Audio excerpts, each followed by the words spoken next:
Kalama man, the transfer. So now carry my beans. Now. No, I go use the rogu na kill. You know say if I no carry your bill, you no go look me. Yeah. Nah, like you be wish you don't like me. Odogu dey here. Sasu, I will not kill. I go be now. No head down. Yeah, no. I go you cup. You carry this. I go you this. So now what you do with this abi?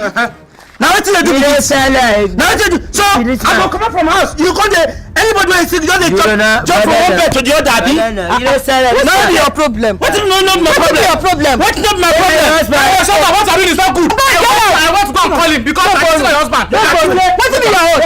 What happened? Let the fuck up. Hey, somebody do your way. Go do your way. Kalama ready. You don't see my husband. Now my husband, I don't know your problem. What be your own? What be your own? You want to do? Somebody dey help you with the talk. Odogu get money. Happy now. Odogu go not. So your husband no get money? You don't get money. Husband no get money. You don't get money. What be your own? What be your own? No worry. So now what you do with this? I don't get out, Jare. Get out. You want beat her? You want beat her? You want fight her? You want fight her? You can fight her. You hold this man. You go beat her. You want beat her? You don't talk. Hey, no, this is why you do not good though. This is why you do not good though. I will pray. I beat you. I beat you. You not marry you again. Who want marry you? Who want marry you before? Who want marry you? You want beat me? Go away. No come up anywhere. Hey. My baby, come, Jare. I go. You go call it. Me? I don't wait for you to demand. Now my blessing be this. Even I said the odogu when you drink, don't they turn your... Now me now, not be this one. Leave her. God don't shame you. What table? Aqua space. Hey! Aqua space. This one sweet me. You know Germany? Clap. You know Germany? Clap. You clap. What's happening here now? I don't understand. No, I don't use woman. I just go come carry my beans to a top gas. So, Baby, your baby now. Send the husband no clap. God no dey shame people. Clap. No. Me money, portable. Clap. This one No get money. Never. Aqua space. God don't shame you. And you know now play I dey play. I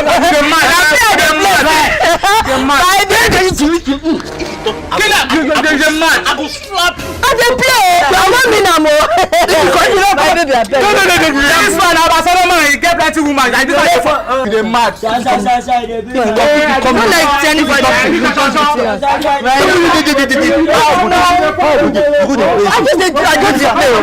dey play. I know me now. You cannot say that. No verse. You cannot say that.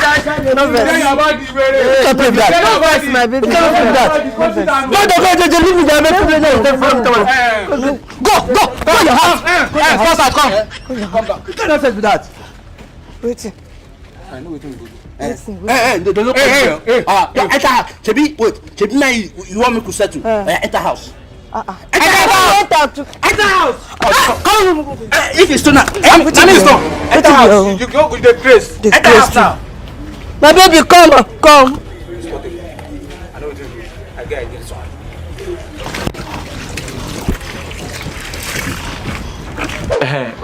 So this is my friend I'm telling you about. Okay. Now ain't get better. Okay. Calm down. I didn't do like this. Now in Papa, now ain't do juju before. That didn't go. About it cool. What you talk? Oh, while you come, can just a rope. Oh, you go on uncle. Say Papa don't die. Say Papa die. He said, "Now Peter died. Sir, accept my condolences." I told you condolences. So please, these are my neighbors. We have one issue in our compound.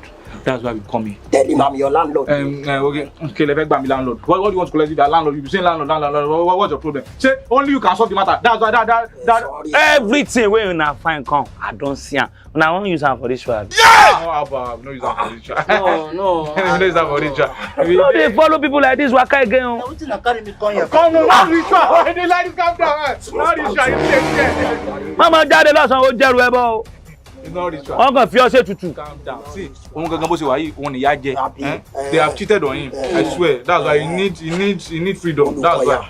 Have you used your mouth to talk? Sir, it's help me come. You need freedom. Yes, sir. You go stay freedom way. No, explain to her. You know about freedom? Okay, let me tell you something. Someone came to our compound. He's our new neighbor. So since that time, that person has. Hey! That's how it is.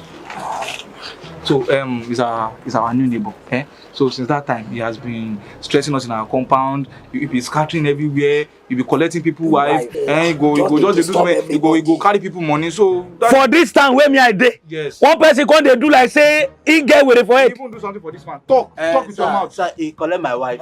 He collect your wife. I don't marry, put for us. So. For this same town. The The person no know say you sabi me.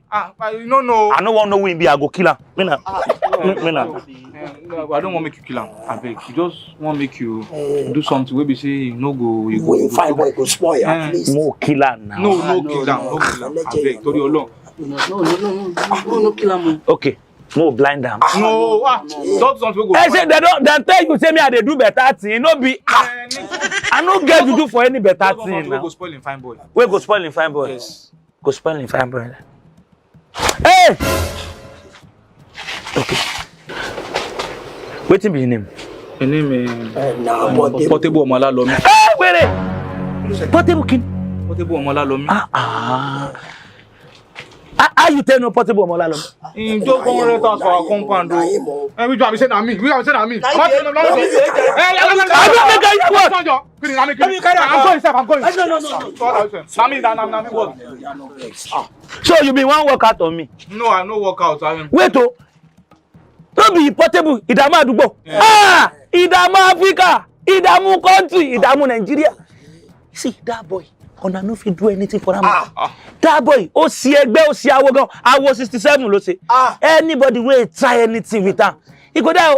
See, wo ìdààmú àwa babaláwo gan ni. Because that boy, he get position. He get position for our midst. Calm down. What if you do like this?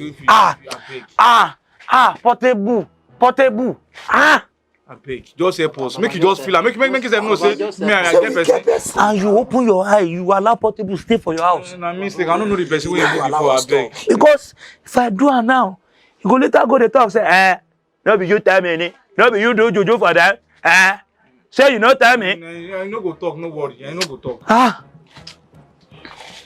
This thing where I won't do. If anything happen, I beg. I know they there. Man, I don't mention my name. Nothing will happen by God's grace. Nothing will happen by God's grace. Nothing will happen. Aremu. Ọlọ́wọ́ mi o. Ọlọ́wọ́ mi. Wọ́n ló bí ni. Kí ló tó fẹ́ fọmọ ọlọ́mọ pa? Sọ́wọ́ gírí òpònú àgbo rẹ̀ kù kan ní olórí burúkú. Mo gbà tọ́ ni. Gbà yá sàbí kúla. Olórí burúkú. Tó tún jókòó tì mí. Ẹ̀ràn jókòó. Go inside. Go see one white this thing where wrap on top of the falati. Come bring her for me. Go bring something. Go bring something. Okay, something. Èmi ò gbádùn sọ fún pé bàtà ẹ ṣe kékeré ni. A ṣe tutù bó ṣe gbà a gbọ́dọ̀ ṣe tutù. Wọ́n gbà lọ́sàn. Ẹ má bínú ẹjọ́.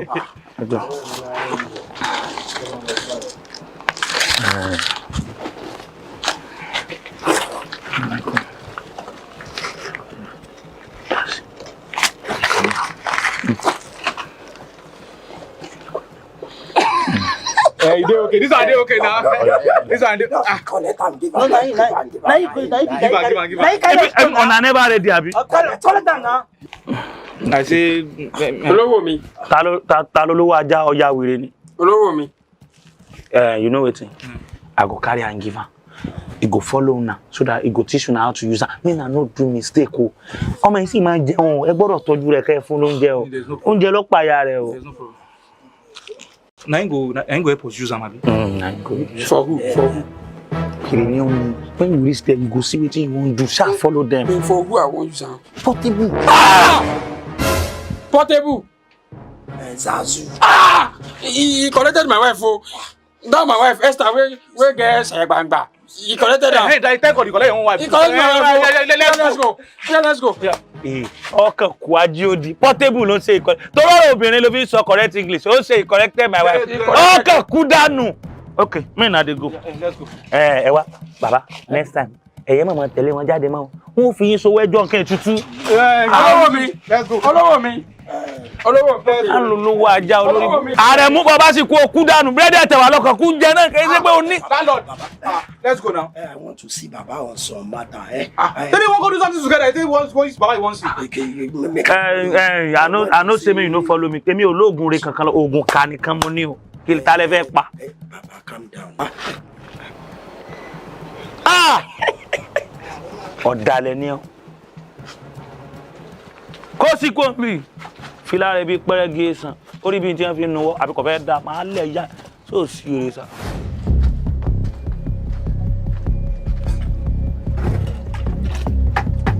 Àwọn ìgbàgbé ọṣẹ ṣá.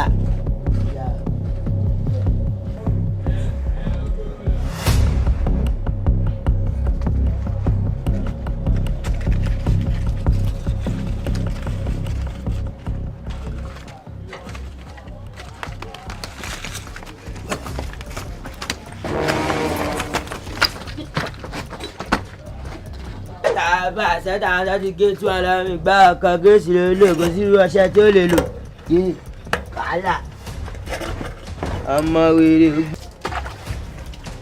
Yé wọ́n ti gé ti ṣàṣù ó yé ẹgbà bí ó yé. What happened? What happened? What happened? What happened? What happened? What happened? Let me help you. Wait. What happened? Wait, let me help you. Wait. Let me help you. Wait now. What? Oh yeah, now. Help now. Carry on. I don't